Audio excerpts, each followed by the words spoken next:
ಸ್ನೇಹಿತರೆ ನಮಸ್ಕಾರ. Info media Kannada YouTube ಚಾನಲ್ಗೆ ನಿಮಗೆಲ್ಲ ಸ್ವಾಗತ. ಇತ್ತೀಚಿನ ದಿನಗಳಲ್ಲಿ ಅತಿ ಹೆಚ್ಚು ಚರ್ಚೆ ಆಗ್ತಿರುವ ವಿಷಯ ಏನು ಅಂದರೆ AI ಅಂದರೆ ಆರ್ಟಿಫಿಷಿಯಲ್ ಇಂಟೆಲಿಜೆನ್ಸ್. ಅದರ ಬಗ್ಗೆ ನೀವು ಆಲ್ರೆಡಿ ಕೇಳಿರ್ತೀರಿ. ನಾನು ಇವತ್ತು ನಿಮ್ಮ ಮುಂದೆ ಚರ್ಚೆ ಮಾಡಕ್ಕೆ ಹೋಗ್ತಿರೋ ವಿಷಯನೂ ಅದೇ. ಹಾಗಂದ್ರೆ ಏನು, ಅದು ಹೇಗೆ ಕೆಲಸ ಮಾಡುತ್ತೆ, ಅವುಗಳು ಮನುಷ್ಯನ ಭವಿಷ್ಯದಲ್ಲಿ ತುಂಬಾ ಡೇಂಜರಸ್ ಅಂತ ಎಲ್ಲರೂ ಯಾಕೆ ಹೇಳ್ತಿದ್ದಾರೆ ಅನ್ನೋದನ್ನ ನಾವು ತಿಳ್ಕೊಳ್ಳೋಣ. ಅದಕ್ಕೂ ಮುಂಚೆ ಅದು ನಮ್ಮ ಕಣ್ಣು ಮುಂದೆನೇ ಇದ್ರೂ ಅದರ ಬಗ್ಗೆ ಅರ್ಥ ಆಗದಿರೋ ಜನರಿಗೆ ಅರ್ಥ ಆಗಲಿ ಅನ್ನೋದಕ್ಕೋಸ್ಕರ ನಾವು ಡೈಲಿ ಅದನ್ನ ಹೇಗೆ ಬೆಳೆಸ್ತಾ ಇದೀವಿ ಅನ್ನೋದ್ರ ಬಗ್ಗೆ ಒಂದಷ್ಟು ಮಾಹಿತಿಯನ್ನ ನಾನು ನಿಮಗೆ ಇಲ್ಲಿ ಕೊಟ್ಬಿಡ್ತೀನಿ.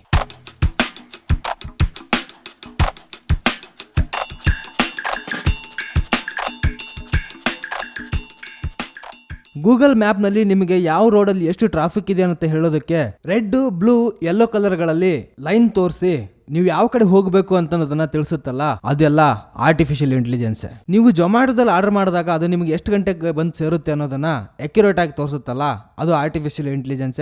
ಅದೇ ಆರ್ಡರ್ ನೀವು ಹೇಳಿರೋ ಟೈಮ್ಗೆ ಬರದೇ ಇದ್ದಾಗ ನೀವು ಮೆಸೇಜ್ ಮಾಡ್ತಿರಲ್ಲ, ಅಲ್ಲೆಲ್ಲ ನಿಮಗೆ ರಿಪ್ಲೈ ಮಾಡೋದು ಕೂಡ ಆರ್ಟಿಫಿಷಿಯಲ್ ಇಂಟೆಲಿಜೆನ್ಸ್. ಮತ್ತೆ ನೀವು ಆನ್ಲೈನಲ್ಲಿ ಏನಾದರೂ ಪರ್ಚೇಸ್ ಮಾಡಕ್ ಹೋಗ್ಬಿಟ್ಟು ಅದನ್ನ ಅರ್ಧಕ್ಕೆ ನಿಲ್ಲಿಸ್ಬಿಟ್ರಂತೂ ನಿಮ್ಮ ಹತ್ರ ಇರೋ ಎಂಟರ್ಟೈನ್ಮೆಂಟು, ಆನ್ಲೈನ್ ಶಾಪಿಂಗ್ ಅಂತ ಎಲ್ಲ ಅಪ್ಲಿಕೇಶನ್ಗಳು ಅದ್ರ ಬಗ್ಗೆನ ಅಡ್ವರ್ಟೈಸ್ಮೆಂಟ್ ತೋರಿಸುತ್ತಲ್ಲ, ಅದೆಲ್ಲ ಕೆಲಸ ಆರ್ಟಿಫಿಷಿಯಲ್ ಇಂಟೆಲಿಜೆನ್ಸ್ದೆ. ಮತ್ತೆ ನೀವು ರಜನಿಕಾಂತ್ ಅವರ ಸಿನಿಮಾದಲ್ಲಿ ಚಿಟ್ಟಿ 2.2 ಅನ್ನೋ ರೋಬೋಟ್ ಅನ್ನು ನೋಡಿರ್ತೀರಲ್ಲ, ಆ ರೋಬೋಟ್ಗಳಲ್ಲಿ ಬಳಕೆ ಆಗೋದು ಕೂಡ ಈ ಆರ್ಟಿಫಿಷಿಯಲ್ ಇಂಟೆಲಿಜೆನ್ಸ್. ಅಷ್ಟೇ ಯಾಕೆ, ನಾವು ನಮ್ಮ ಲಾಸ್ಟ್ ವಿಡಿಯೋದಲ್ಲಿ ಸೆಲ್ಫ್ ಡ್ರೈವ್ ಕಾರ್ಗಳ ಬಗ್ಗೆ ಮಾತಾಡಿದ್ವಿ. ಡ್ರೈವರೇ ಇಲ್ಲದೆ ಕಾರ್ಗಳು ಹೆಂಗಪ್ಪ ಓಡಾಡುತ್ತೆ ಅಂತ ಅನ್ಕೊಳ್ಳೋರಿದ್ರೆ ಅದರಲ್ಲೂ ಕೂಡ ಬಳಕೆ ಆಗೋದು ಈ ಆರ್ಟಿಫಿಷಿಯಲ್ ಇಂಟೆಲಿಜೆನ್ಸ್. ಇಷ್ಟನ್ನೆಲ್ಲ ಆರ್ಟಿಫಿಷಿಯಲ್ ಇಂಟೆಲಿಜೆನ್ಸ್ ಬಗ್ಗೆ ಯಾರಿಗಾರು ಗೊತ್ತಿಲ್ಲ ಅನ್ನೋರಿದ್ರೆ ಅವ್ರಿಗೆ ತಿಳಿಲಿ ಅನ್ನೋದಕ್ಕೋಸ್ಕರ ಇದನ್ನ ಹೇಳಿದೆ. ಹೀಗೆ ಅದರ ಬಗ್ಗೆ ಮಾತಾಡ್ತಾ ಹೋದ್ರೆ ನಮ್ಮನ್ನೇ ನಾವು ಈ ಆರ್ಟಿಫಿಷಿಯಲ್ ಇಂಟೆಲಿಜೆನ್ಸ್ ಮಧ್ಯೆ ಕಳ್ಕೊಂಡ್ಬಿಟ್ಟಿದೀವಿ ಅಂತ ಹೇಳಿದ್ರು ತಪ್ಪಾಗಲ್ಲ. ಹಾಗಾದ್ರೆ ಈ AI ಅಂದ್ರೆ ಏನು, ಅದರ ಬಗ್ಗೆ ನಾವು ಇಲ್ಲೊಂದು ಸ್ವಲ್ಪ ತಿಳ್ಕೊಂಡ್ಬಿಡೋಣ. ಆರ್ಟಿಫಿಷಿಯಲ್ ಇಂಟೆಲಿಜೆನ್ಸ್ ಅಂದ್ರೆ ಅದ್ರ ಹೆಸರು ಹೇಳೋ ಹಾಗೆ ಒಂದು ಕೃತಕ ಬುದ್ಧಿವಂತಿಕೆನೆ ಅಂತ ಹೇಳಬಹುದು. ಯಾಕೆ ಅಂದ್ರೆ ಈ ಮನುಷ್ಯನ ಮೆದುಳು ಹೇಗೆ ಕೆಲಸ ಮಾಡುತ್ತೋ ಈ ಆರ್ಟಿಫಿಷಿಯಲ್ ಇಂಟೆಲಿಜೆನ್ಸ್ ಕೂಡ ಹಾಗೆ ಕೆಲಸ ಮಾಡುತ್ತೆ ಅಂತ ನಾನು ಹೇಳಕ್ಕೆ ಇಲ್ಲಿ ಇಷ್ಟಪಡ್ತೀನಿ. ಹೇಗೆ ನಾವು ಬೆಳೀತಾ ಬೆಳೀತಾ ವಿಷಯಗಳನ್ನ ನೋಡ್ತಾ ನೋಡ್ತಾ ಅರ್ಥ ಮಾಡ್ಕೊಳ್ತಾ ಹೋಗ್ತೀವೋ, ಹಾಗೆ ಈ ಆರ್ಟಿಫಿಷಿಯಲ್ ಇಂಟೆಲಿಜೆನ್ಸ್ ಕೂಡ ಅದಕ್ಕೆ ವಿಷಯಗಳು ತಿಳಿತಾ ಹೋದಂಗೆಲ್ಲ ಅದು ಇಂಟೆಲಿಜೆಂಟ್ ಆಗ್ತಾನೆ ಹೋಗುತ್ತೆ. ಆದ್ರೆ ಮನುಷ್ಯರು ಅವ್ರ ಜೀವನದಲ್ಲಿ ನಡೆದಿರೋ ಎಲ್ಲ ಘಟನೆಗಳನ್ನು ನೆನಪಿಟ್ಕೊಳಕ್ ಆಗಲ್ಲ. ಆದ್ರೆ ಇದು ಹಾಗಲ್ಲ. ಒಂದು ಸರಿ ಯಾವ್ದಾದ್ರು ವಿಷಯ ತಿಳ್ಕೊಂಡ್ಬಿಟ್ರೆ ಅದನ್ನ ಅದು ಯಾವತ್ತೂ ಮರೆಯೋಕೆ ಸಾಧ್ಯನೇ ಇಲ್ಲ. ಆದ್ರೆ ಇದಕ್ಕೂ ಮನುಷ್ಯನಿಗೂ ಇರೋ ವ್ಯತ್ಯಾಸ ಇಷ್ಟೇ, ಭಾವನೆಗಳು. ಈ ರೋಬೋಟ್ಗಳಿಗೆ ಯಾವುದೇ ರೀತಿಯ ಭಾವನೆಗಳು ಅಂದ್ರೆ ಎಮೋಷನ್ಸ್ಗಳು ಇರೋದಿಲ್ಲ. ಅದು ಯಾವುದೇ ತಂತ್ರಜ್ಞಾನ ಆಗಲಿ ಅದನ್ನು ಕಂಡುಹಿಡಿಯೋದಕ್ಕೆ ಮನುಷ್ಯ ಬೇಕು ಅಂತ ಹೇಳ್ತಾರೆ. ಆದ್ರೆ ಈ ಆರ್ಟಿಫಿಷಿಯಲ್ ಇಂಟೆಲಿಜೆನ್ಸ್ ನ ಮನುಷ್ಯ ಒಂದ್ಸರಿ ಕಂಡುಹಿಡಿದ ಮೇಲೆ ತನ್ನನ್ನೇ ತಾನು ಮರು ಸೃಷ್ಟಿ ಮಾಡಿಕೊಳ್ಳುವಂತ ಕೆಪಾಸಿಟಿನೂ ಈ ಆರ್ಟಿಫಿಷಿಯಲ್ ಇಂಟೆಲಿಜೆನ್ಸ್ ಗಿದೆ. ಅಂದ್ರೆ ಈ ರೋಬೋಟ್ ಸಿನಿಮಾದಲ್ಲಿ 2.0 ಚಿಟ್ಟಿನ ನೋಡ್ತಿರಲ್ಲ ನೀವು, ಹಾಗೇನೆ ಅಲ್ಲಿ ವಶೀಕರಣ ಒಂದು ರೋಬೋಟ್ ನ ಸೃಷ್ಟಿ ಮಾಡಿದ್ದ.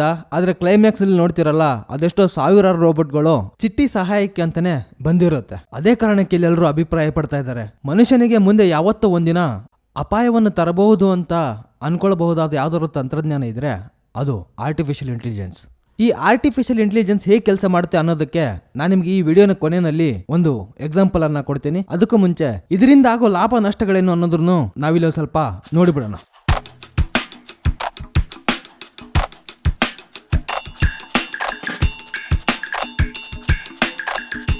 ಈ ಮೊಬೈಲ್ ಅನ್ನೇ ತಗೊಳ್ಳಿ. ಈ ಮೊಬೈಲ್ ಬಂದ ಮೇಲೆ ಲ್ಯಾಂಡ್ ಲೈನ್ ಗಳೆಲ್ಲ ಮೂಲೆ ಸೇರಿದ್ವು. ಹಾಗೆ ಲ್ಯಾಂಡ್ ಲೈನ್ ಕಂಪ್ನಿಗಳಲ್ಲಿ ಕೆಲಸ ಮಾಡೋರ ಕೆಲಸನೂ ಹೋಯ್ತು. ಮುಂಚೆ ಬ್ಯಾಂಕ್ ಗಳಲ್ಲಿ ಹಣ ಪಡಿಬೇಕಂದ್ರು ಇಲ್ಲಾಂದ್ರೆ ಹಣ ಡೆಪಾಸಿಟ್ ಮಾಡ್ಬೇಕಂದ್ರು ನಾವು ಬ್ಯಾಂಕ್ ಗಳಿಗೆ ಹೋಗ್ತಾ ಇದ್ವಿ. ಆದ್ರೆ ಈ ATM ಬಂದ ಮೇಲೆ ಅದೆಲ್ಲ ನಿಂತೋಯ್ತು. ನೀವು ಹಣ ತುಂಬಕ್ಕೆ ಬ್ಯಾಂಕಿಗೆ ಹೋಗಿಲ್ಲ ಅಂತ ಹೇಳಿದ್ರೆ ಅಲ್ಲಿ ಕ್ಯಾಶಿಯರ್ಗೆ ಏನಾದ್ರು ಕೆಲಸ ಇರುತ್ತಾ, ಆಟೋಮೆಟಿಕ್ಲಿ ಕ್ಯಾಶಿಯರ್ಗಳ ಸಂಖ್ಯೆನೂ ಕಡಿಮೆ ಆಯ್ತು. ಹಾಗೆ ಈ UPI ಬಂದ್ಮೇಲೆ ATM ಗಳ ಬಳಕೆನೂ ಕಡಿಮೆ ಆಗಿದೆ. ನೀವೇ ಹೇಳಿ, ಮುಂಚೆಗೆ ನೀವು ಬಸ್ಸು, ಟ್ರೈನು ಅಥವಾ ಫ್ಲೈಟ್ ಟಿಕೆಟ್ ಬುಕ್ ಮಾಡ್ಬೇಕಾದ್ರೆ ಅದೆಷ್ಟು ಸರಿ ನೀವು ಬುಕಿಂಗ್ ಆಫೀಸ್ ಗಳಿಗೆ ಓಡಾಡಿಲ್ಲ. ಆದ್ರೆ ಇವಾಗ ಎಲ್ಲ ಆನ್ಲೈನ್ ಅಲ್ಲಿ ಆಗೋಗ್ಬಿಟ್ಟಿದೆ. ಅಂದ್ರೆ ಅಲ್ಲಿ ಬುಕಿಂಗ್ ಆಫೀಸ್ ಗಳ ಸಂಖ್ಯೆನೂ ಕಡಿಮೆ ಆಗಿರುತ್ತೆ ಅಲ್ವಾ. ನಾನು ಇಷ್ಟೊತ್ತು ಹೇಳಿದ್ದು ಯಾವ್ದೋ ಒಂದು ಕ್ಷೇತ್ರದಲ್ಲಿ ಬೆಳವಣಿಗೆ ಆಗಿ ಅಲ್ಲಿರೋ ಕೆಲಸಗಾರರಿಗೆ ತೊಂದರೆ ಆಗಿರೋದ್ರ ಬಗ್ಗೆ. ಆದ್ರೆ ಈ AI ಹಾಗಲ್ಲ, ಯಾವ್ದೋ ಒಂದು ಕ್ಷೇತ್ರಕ್ಕೆ ಇದು ಮೀಸಲಾಗಿಲ್ಲ.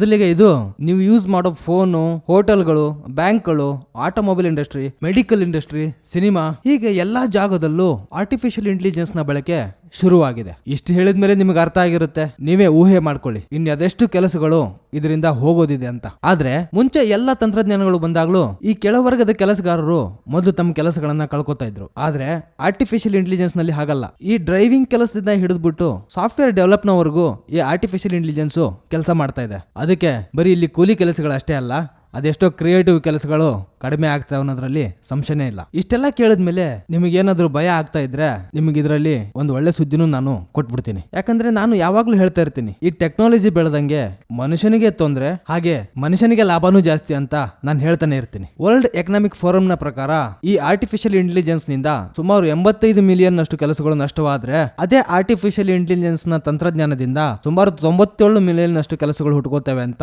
ವರ್ಲ್ಡ್ ಎಕನಾಮಿಕ್ ಫೋರಂ ನ ವರದಿ ತಿಳಿಸಿದೆ. ನಿಜ ಅಲ್ವಾ? ಅದೆಷ್ಟೋ ಹಳೆ ಕೆಲಸಗಳು ಹೋಗ್ತವ ಅಂದ್ರೆ ಹೊಸ ಕೆಲಸಗಳು ಹುಟ್ಟುಕೊಳ್ಳೇಬೇಕು. ಅಂದ್ರೆ ನಾವು ಮಾಡ್ಬೇಕಾಗಿರೋದು ಇಷ್ಟೇ, ಹೊಸ ತಂತ್ರಜ್ಞಾನಗಳು ಬಂದಂಗೆಲ್ಲ ನಾವು ಅಪ್ಡೇಟ್ ಆಗ್ತಾ ಅದ್ರ ಜೊತೆಗೆ ಅಡ್ಜಸ್ಟ್ ಮಾಡ್ಕೊಂಡು ಹೋಗ್ಲೇಬೇಕು ಅನ್ನೋದನ್ನ ನಿಮ್ಗೆ ತಿಳಿಸ್ತಾ, ಸರ್ವೇ ಜನ ಸುಖಿನೋ ಭವಂತು ಅಂದಂಗೆ ಇದರಿಂದ ಯಾರಿಗೂ ಹೆಚ್ಚು ತೊಂದರೆ ಆಗದಿರ್ಲಿ ಅಂತ ನಾನು ಬೇಡ್ಕೋತಾ ಬನ್ನಿ ನಿಮಗೆ ಆರ್ಟಿಫಿಷಿಯಲ್ ಇಂಟೆಲಿಜೆನ್ಸ್ ನ ಬಗ್ಗೆ ಒಂದು ಎಕ್ಸಾಂಪಲ್ ಅನ್ನ ಕೊಟ್ಬಿಡ್ತೀನಿ.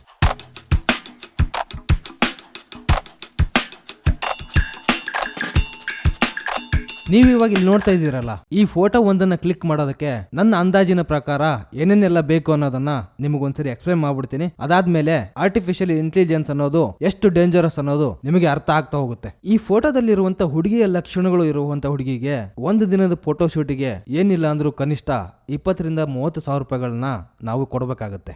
ಇನ್ನು ಅಲ್ಲಿ ಬಳಕೆ ಆಗಿದೆಯಲ್ಲ ಮೇಕಪ್, ಬಟ್ಟೆ ಮತ್ತೆ ಜ್ಯುವೆಲರ್ ಅಂತಾನೆ ನಾವು ಅದನ್ನ ರೆಂಟಲ್ ಹೈರ್ ಮಾಡ್ತೀವಿ ಅಂತ ಹೇಳಿದ್ರು ಸುಮಾರು 20 ರಿಂದ 25 ಸಾವಿರ ರೂಪಾಯಿಗಳು ಆ ಕಾಸ್ಟ್ಯೂಮ್ಗೆ ಮತ್ತೆ ಆ ಒಡವೆಗಳಿಗೆ ಖರ್ಚಾಗುತ್ತೆ. ಮತ್ತೆ ಇಷ್ಟು ಒಳ್ಳೆ ಫೋಟೋ ತೆಗೆಯೋದಕ್ಕೆ ಒಬ್ಬ ಫೋಟೋಗ್ರಾಫರ್ನ ಅವಶ್ಯಕತೆ ಅಂತೂ ಇದ್ದೇ ಇರುತ್ತೆ. ಇಷ್ಟೊಂದು ಚೆನ್ನಾಗಿ ಫೋಟೋ ಶೂಟ್ ಮಾಡುವಂತ ಫೋಟೋಗ್ರಾಫರು ಏನಿಲ್ಲ ಅಂದ್ರೂ ಒಂದು 15 ರಿಂದ 20 ಸಾವಿರ ರೂಪಾಯಿ ಅಂತ ಚಾರ್ಜಸ್ ಮಾಡೇ ಮಾಡ್ತಾರೆ. ಹಾಗೆ ಅಲ್ಲಿ ಸ್ಟುಡಿಯೋ ರೆಂಟು ಅಥವಾ ಲೈಟಿಂಗ್ಗಳು ಎಲ್ಲದನ್ನೂ ಒಂದ್ಸರಿ ಲೆಕ್ಕ ಹಾಕ್ತಾ ಹೋದ್ರೆ ಸರಿ ಸುಮಾರು 1 ಲಕ್ಷ ರೂಪಾಯಿವರೆಗೂ ಇದ್ರ ಖರ್ಚು ಬಂದೇ ಬರುತ್ತೆ. ಅಯ್ಯೋ, ಈ ಒಂದು ಫೋಟೋಗೆ 1 ಲಕ್ಷ ರೂಪಾಯಿ ಖರ್ಚಾಗುತ್ತಾ ಅಂತ ಯೋಚನೆ ಮಾಡ್ತಿದ್ದೀರಾ? ಅದು ನನ್ನ ಅಂದಾಜಿನ ಪ್ರಕಾರ ಅದೇ ಇನ್ನೂ ತುಂಬಾ ಕಡಿಮೆ ಅಂತ ನಾನು ಅನ್ಕೋತಾ ಇದ್ದೀನಿ. ಆದ್ರೆ ಇದೇ ಫೋಟೋನ ನಮ್ಮ AI ನಲ್ಲಿ ಜನರೇಟ್ ಮಾಡಿದ್ರೆ 5 ನಿಮಿಷದಲ್ಲಿ ಇಷ್ಟು ಒಳ್ಳೆ quality photo with makeup, jewellers ಎಲ್ಲ ಆಡ್ ಆಗ್ಬಿಟ್ಟು ನಿಮಗೆ 5 ನಿಮಿಷದಲ್ಲೇ ಸಿಗುತ್ತೆ, ಅದು ಯಾವುದೇ ಖರ್ಚಿಲ್ದಾಗೆ. ಇವಾಗ ನಿಮಗೆಲ್ಲ ಆರ್ಟಿಫಿಷಿಯಲ್ ಇಂಟೆಲಿಜೆನ್ಸ್ ಅನ್ನೋದು ಎಷ್ಟು ಸ್ಪೀಡ್ ಆಗಿದೆ ಅನ್ನೋದು ಅರ್ಥ ಆಗಿರುತ್ತೆ. ಇದು ಆರ್ಟಿಫಿಷಿಯಲ್ ಇಂಟೆಲಿಜೆನ್ಸ್ ನ ಕಾಲ. ನಾವಿಲ್ಲಿ ಬದುಕಬೇಕಂದ್ರೆ ಎಜುಕೇಶನ್ ಅನ್ನೋದು ತುಂಬಾ ಇಂಪಾರ್ಟೆಂಟ್ ಆಗುತ್ತೆ. ಹಾಗೆ ನಮ್ಮ ಭಾರತದಲ್ಲಿ 2022 ಪ್ರಕಾರ ಲಿಟ್ರಸಿ ರೇಟ್ ಅನ್ನೋದು ಸುಮಾರು 23% ಇದೆ. ಅಂದ್ರೆ ಈ ಓದಕ್ಕೆ ಬರೆಯಕ್ಕೆ ಬರದಿರೋರ ಸಂಖ್ಯೆ ಸುಮಾರು 23ರಷ್ಟಿದೆ. ಆದಷ್ಟು ಬೇಗ ಈ ಸಂಖ್ಯೆ ಕಡಿಮೆ ಆಗ್ಲಿ. ನೀವು ನಿಮ್ಮ ಮಕ್ಕಳಿಗೆ ಆಗ್ಲಿ ಅಥವಾ ನಿಮ್ಮ ಅಣ್ಣ ತಮ್ಮಂದಿರಿಗೆ ಆಗ್ಲಿ ಅಥವಾ ನಿಮ್ಮ ಮನೇಲಿ ಯಾರೋ ಓದ್ತಾ ಇದಾರೆ ಅಂತ ಹೇಳಿದ್ರು ಅವ್ರಿಗೆ ಚೆನ್ನಾಗಿ ಓದಿಸಿ ಒಳ್ಳೆ ಎಜುಕೇಶನ್ ನ ಕೊಡಿಸಿ ಅಂತ ಹೇಳ್ತಾ, ಇನ್ನ ನೀವು ಯಾರಾದರೂ ನಮ್ಮ ಚಾನಲ್ ಅನ್ನ ಸಬ್ಸ್ಕ್ರೈಬ್ ಮಾಡ್ಕೊಂಡಿಲ್ಲ ಅಂದ್ರೆ ಈ ಕೂಡಲೇ ಸಬ್ಸ್ಕ್ರೈಬ್ ಮಾಡ್ಕೊಳ್ಳಿ ಅಂತ ಹೇಳ್ತಾ ಈ ವಿಡಿಯೋನ ಇಲ್ಲಿ ಮುಗಿಸ್ತಾ ಇದ್ದೀನಿ. ನಮಸ್ಕಾರ.